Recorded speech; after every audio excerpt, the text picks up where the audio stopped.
Writ তো এটা আমরা একেবারে আমলে নিচ্ছি না, কারণ রিট হওয়ার মতো কোনো ঘটনাই ঘটেনি এবং মানে এটা একটা অসম্ভব ব্যাপার। একটি মানুষের নাগরিক অধিকার করা আছে যে সে মামলা করতে পারবে। হ্যাঁ, কথা বলে তো আচ্ছা, আপনারা শেষ করেন, পরে কথা বলবো।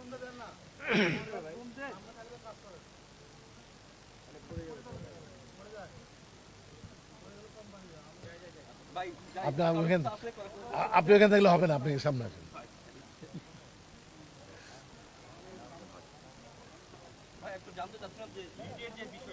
ক্লিয়ার কিনা ওই যে ওনারা they are not quiet, please quiet হইবেন।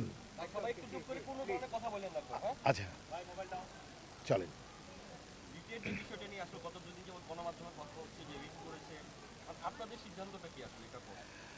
রিটটা আমরা আসলে এটাকে আমরা আমলে নিচ্ছি না, কারণ রিট হওয়ার মতো কোনো ঘটনাই ঘটেনি এবং এটা স্বাধীনতা আছে, আমিও করতে পারি, আপনিও করতে পারবেন। রিট যে কোনো মানুষ যে কোনো মামলার বিরুদ্ধে করতে পারে বা এটা তার রাইটস আছে, অধিকার আছে। তার মানে এই নয় যে এখানে বিনা কারণে যে সমস্ত যুক্তি সে দেখিয়েছে, যেমন নাম্বার ওয়ান, ওনার কিছু ল্যাঙ্গুয়েজ প্রবলেম ছিল।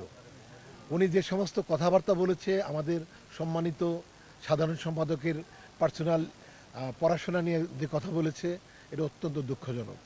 একজন শিল্পীর মুখে আমরা এটা আশা করি না, করতে পারি না। একজন মানুষকে এইভাবে হেয় করা, জাতির কাছে, সারা পৃথিবীর বাংলাভাষীদের কাছে হেয় করেছে, এটা আমরা খুব ব্যথিত এবং এটা আমরা সহজেই নিচ্ছি না। আমাদের কমিটি বসেছিলাম, এটা আমরা ডাস্ট্রিক্ট অ্যাকশনে যাব। আমরা কোনোভাবে এটা ইজিভাবে নিচ্ছি না, কারণ হলো এখানে শুধু আমাদের সাধারণ সম্পাদককে খাটো করা হয়নি, করা হয়েছে নির্বাচন কমিশন এবং অ্যাপিল বোর্ডকে, সবাইকে সন্দেহের চোখে রাখা হয়েছে, সবার উপরে ব্লেম দিয়ে একটা রিট করা হয়েছে। তো আমরা এই বিষয়ে আলাপ আলোচনা করলাম, আমরা বিষয়ে একটা সিদ্ধান্ত নিয়েছি যে এই মন্তব্যটা করেছে, সারা পৃথিবী জুড়ে যার এই বক্তব্য ঘুরে বেড়াচ্ছে, শিল্পী সমিতি নিয়ে এত নিষ্ঠুর কথাবার্তা যিনি বলেছেন, তাকে আমরা 7 দিনের একটা এক্সপ্লেনেশন কল করব, ব্যাখ্যা যাব। তার ওনার সন্তুষ্ট যদি জবাব না হয়, 7 দিনের মধ্যে ওনার মেম্বারশিপ আমরা বাতিল করে দেব।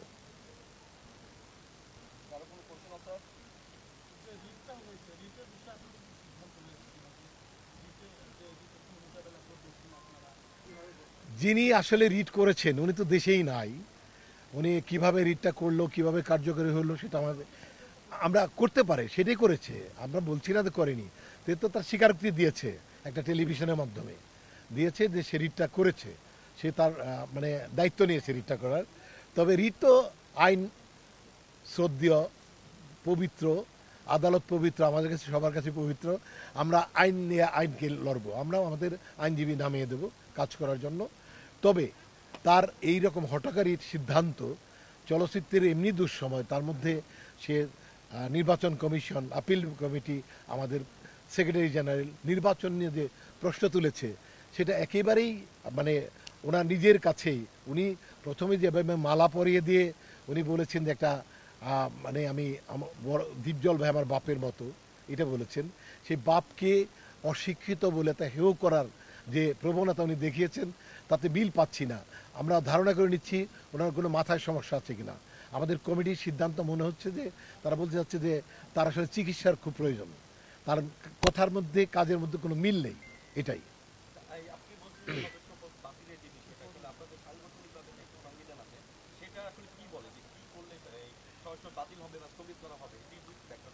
এই মানে যিনি এই কাজটি করেছেন, তিনি মানে 3-4 ভাবে, আমরা সংবিধানে বসছিলাম, একটি সংবিধানে লেখা আছে যে কোনো কর্মকর্তাকে হেয় করা হয় তাহলে তার সদস্যপদ যাবে।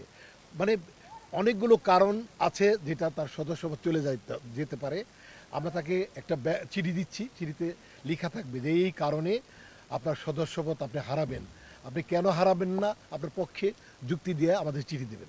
এরকম ঘটনা আরেকবার ঘটিয়েছিলেন যে উনি ভেবেছেন যে আদালতের নাম বিক্রি করে বা আদালতকে ইউজ করে ক্ষমতায় থাকা যায় কিনা, এটা হয়তো ভাবতে পারেন। এটা এরকম একটা ঘটনা তো একবার ঘটেছে। অথবা উনি কেন করছেন সেটাও আমরা জানি না।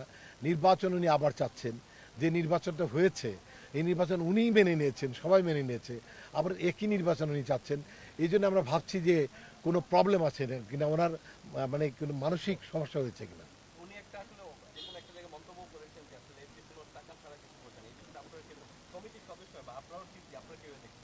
এটা কি একটা শিল্পীকে নিয়ে, আমরা শিল্পী টাকা ছাড়া কিছু বুঝি না, এটা যদি আমরাই বলি তাহলে কি আমাদের কোনো অস্তিত্ব থাকে?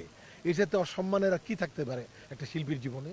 আমরা কি টাকা ছাড়া কিছু বুঝি না? তাহলে কি এটা বুঝবো যে উনি নির্বাচনের জন্য অনেক টাকা খরচ করেছেন, প্রচুর টাকা আমাদের শিল্পীদেরকে দিয়েছেন?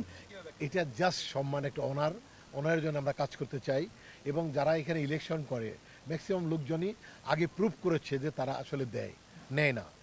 আর এখানে যে কোনো টাকা পয়সা না, এটা আপনারা সবচেয়ে ব্রিলিয়ান্ট, আপনারা জাতির বিবেক, আপনারাই জানেন যে টাকাটা এখানে কোথা থেকে আসবে। সবচেয়ে হিসেব আছে, একটি টাকা খরচ করলেও এখানে নোট দিয়ে করতে হয়। এখানে টাকা পাওয়ার কোনো সুবিধা আমি দেখছি না। I don't see any way actually.